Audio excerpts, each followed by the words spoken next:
bounds.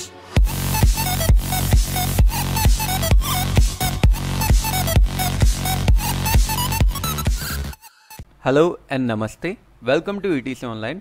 आज हम लोग पढ़ने वाले क्लास 10th का चैप्टर भोली पार्ट 2। इसके पार्ट 1 का वीडियो मैं ऑलरेडी बना चुका हूँ, जिसका लिंक आप लोगों को डिस्क्रिप्शन बॉक्स से मिल जाएगा। तो चलिए स्टार्ट करते हैं आज का चैप्टर। पिछले एपिसोड में हमने पढ़ा एक लड़की थी जिसका नाम सुलेखा था, लेकिन बचपन से हर कोई उसे भोली नाम से जानते थे, क्योंकि जब वो 10 महीने की थी तो उस समय वो अपने सिर के बल पलंग से नीचे गिर गई थी और इस वजह से उसके ब्रेन का कुछ हिस्सा डैमेज हो गया था और वो एक बैकवर्ड चाइल्ड बन के रह गई थी। इसलिए सब लोग उसे भोली नाम से जानते थे। जब ये बच्ची पैदा हुई थी उस समय ये बहुत ही ज़्यादा गोरी थी और बहुत ही ज़्यादा सुंदर थी, लेकिन जब ये 2 साल की थी उस समय से स्मॉल पॉक्स का एक अटैक हुआ और इसका पूरा का पूरा शरीर डिसफिगर हो गया।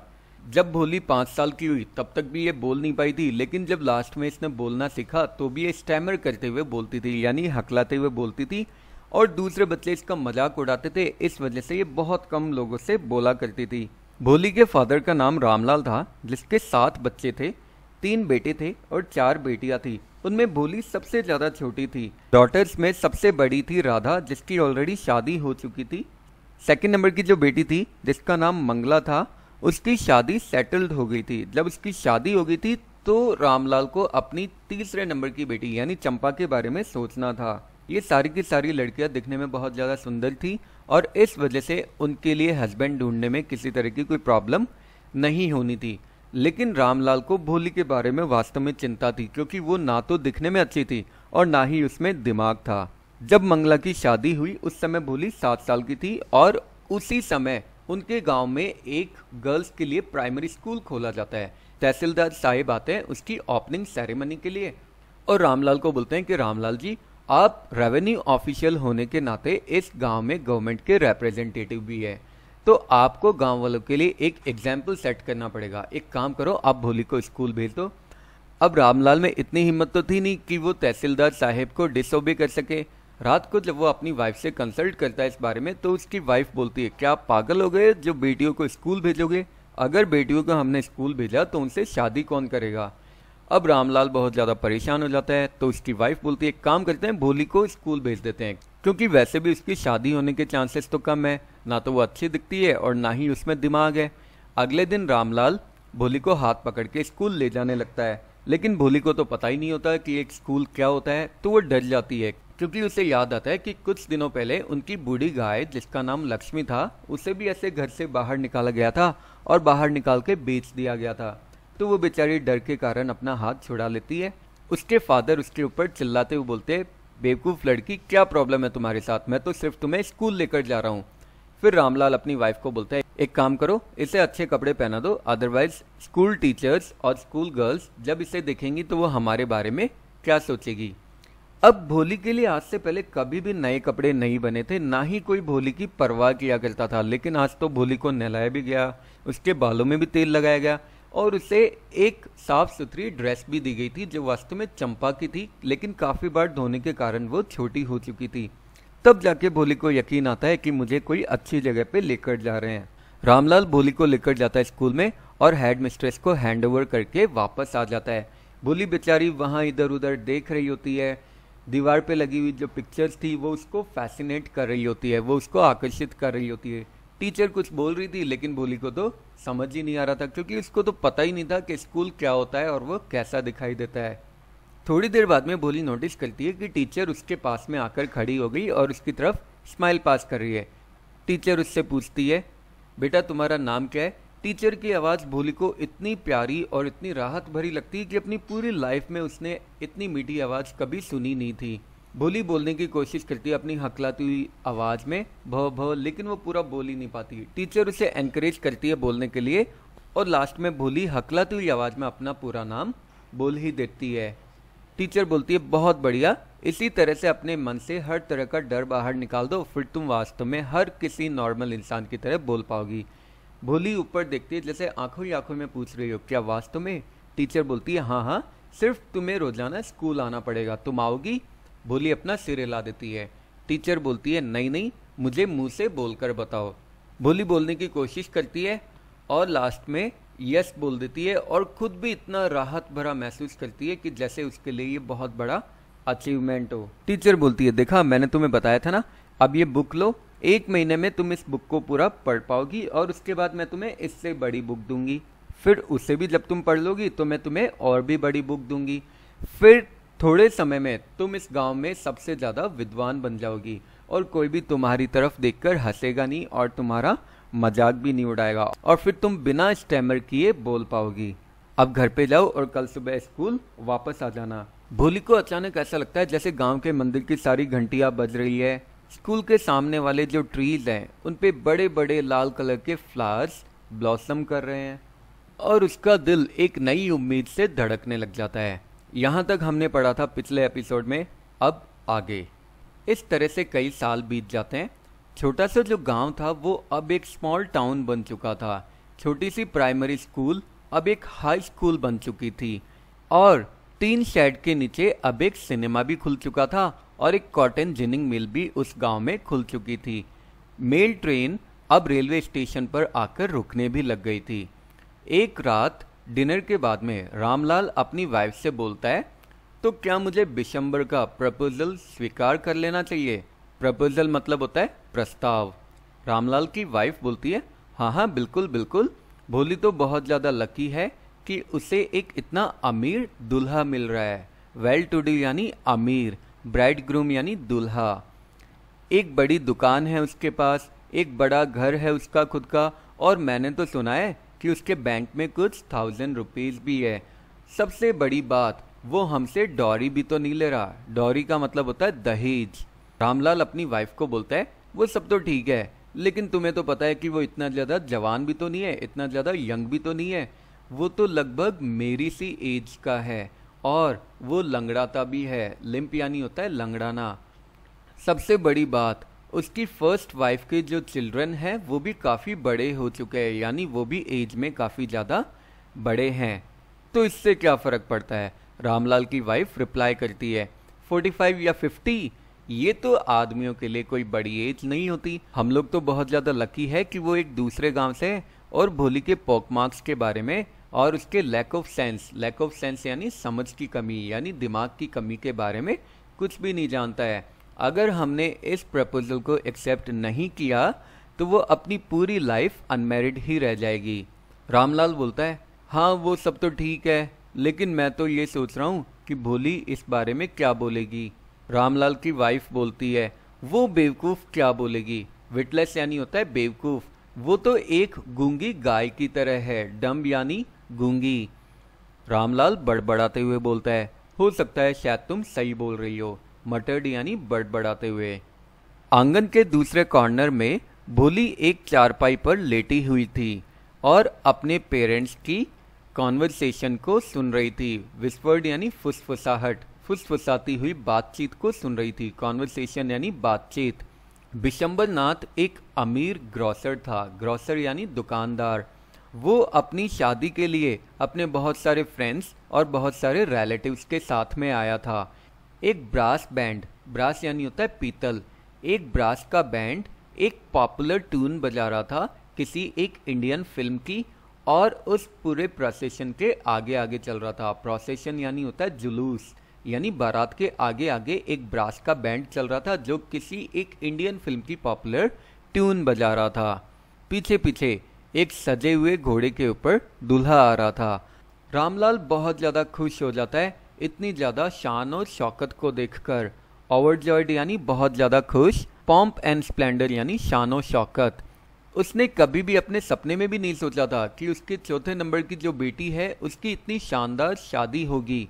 भोली की बड़ी सिस्टर्स जो इस ओकेजन के लिए आई हुई थी वो उसके लक से, उसकी किस्मत से जलन करने लग जाती है। एनवियस मतलब होता है जलन। जब ऑस्पिशियस मोमेंट आता है, ऑस्पिशियस यानी मांगलिक या शुभ, तो पंडित बोलता है अब दुल्हन को लेकर आओ। भोली जिसने एक रेड कलर की ब्राइडल ड्रेस पहनी हुई थी उसे दुल्हन की प्लेस पर लाया गया पवित्र आग के पास में। क्लैड यानी पहनना, सैक्रेड यानी पवित्र, फायर यानी आग यानी मंडप की आग। गार्लैंड द ब्राइड, मतलब दुल्हन को माला पहनाओ। गार्लैंड यानी होता है माला। बिशंबर नाथ का एक दोस्त जल्दबाजी करते हुए बिशंबर नाथ को बोलता है दुल्हन को माला पहनाओ। प्रॉम्प्टेड मतलब होता है जल्दबाजी करते हुए।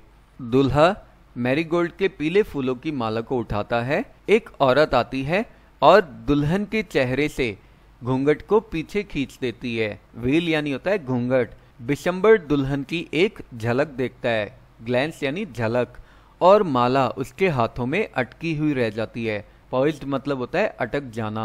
दुल्हन दोबारा से अपने फेस पर घूंघट कर लेती है यानी पर्दा कर लेती है। बिशंबर बोलता है अपने बगल में खड़े हुए दोस्त से, क्या तुमने उसका चेहरा देखा है? उसके चेहरे पर तो पॉक मार्क्स है। बिशंबर नाथ का दोस्त बोलता है तो क्या हुआ, तुम भी तो जवान नहीं हो।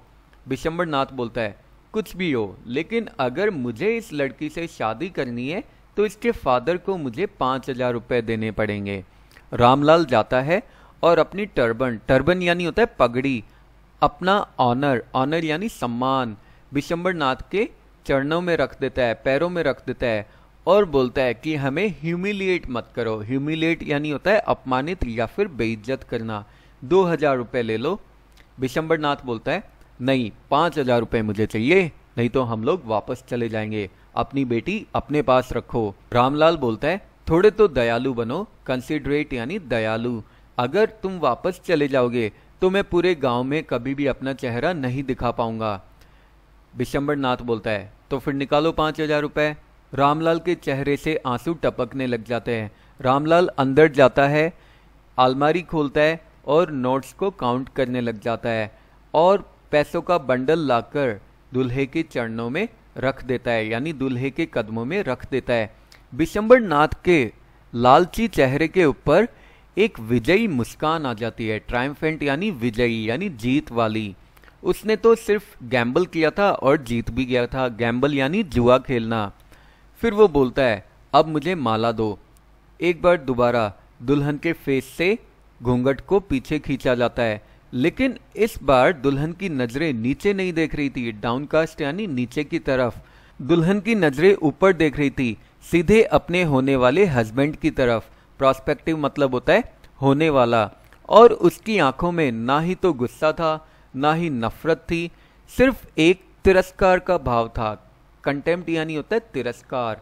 बिशंबर माला उठाता है दुल्हन के गले में डालने के लिए, लेकिन इससे पहले कि वह ऐसा कुछ कर पाता, भोली का हाथ अचानक एक बिजली की तेजी से झपट्टा मारता है और माला जाके मंडप की आग में गिर जाती है। भोली अपना घूंघट उतार फेंकती है और बोलती है एकदम क्लियर और लाउड आवाज में, पिताजी। उसके father, mother, sisters, brothers, relatives और जो नेबर्स होते हैं वो वास्तव में चौंक जाते हैं भोली को इतनी साफ सुथरी आवाज में बोलते हुए देखकर। स्टार्टल्ड यानी चौंक जाना। भोली बोलती है पिताजी अपना पैसा वापस ले लो, मैं इस आदमी से शादी नहीं करने वाली हूँ। रामलाल के ऊपर तो जैसे बिजली ही टूट पड़ती है। थंडर स्ट्रक यानी होता है बिजली कड़कना। मेहमान लोग फुसफुसाने लग जाते हैं। विस्पर यानी होता है फुसफुसाना। कितनी ज्यादा बेशर्म है, कितनी बदसूरत और कितनी बेशर्म है, ऐसा फुसफुसाते हुए मेहमान लोग बोलने लग जाते हैं। रामलाल चिल्लाते हुए बोलता है भोली क्या तुम पागल हो? तुम हमारी फैमिली को अपमानित करना चाहती हो? कम से कम हमारी इज्जत की तो थोड़ी परवाह करो। भोली बोलती है पिताजी आपकी इज्जत के खातिर मैं इस बूढ़े और लंगड़े आदमी से शादी करने को तैयार थी, लेकिन मैं इतने मतलबी, लालची और दुष्ट कायर आदमी को अपना हस्बैंड नहीं बनाऊंगी। मैं इससे शादी नहीं करूंगी, नहीं करूंगी, नहीं करूंगी। यहाँ पे कंटेम्प्टिबल का मतलब है दुष्ट।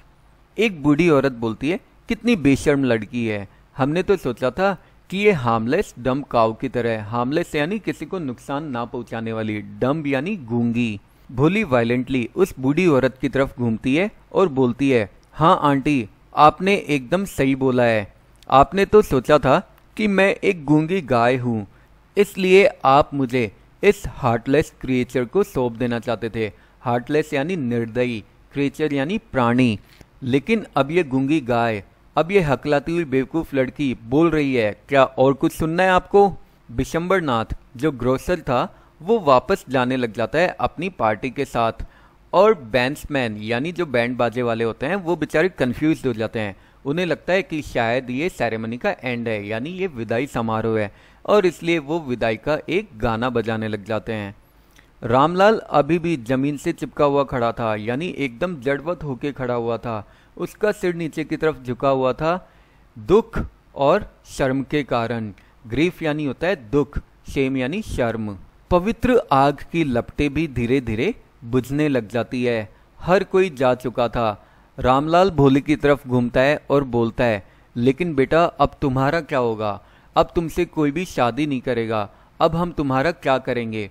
और सुलेखा एक शांत और लगातार बनी हुई आवाज में बोलती है, पिताजी आप बिल्कुल भी चिंता मत करो, आपकी ओल्ड एज में मैं आपकी और मदर की सेवा करूंगी और उसी स्कूल में पढ़ाऊंगी जहां पे मैंने इतना कुछ सीखा है।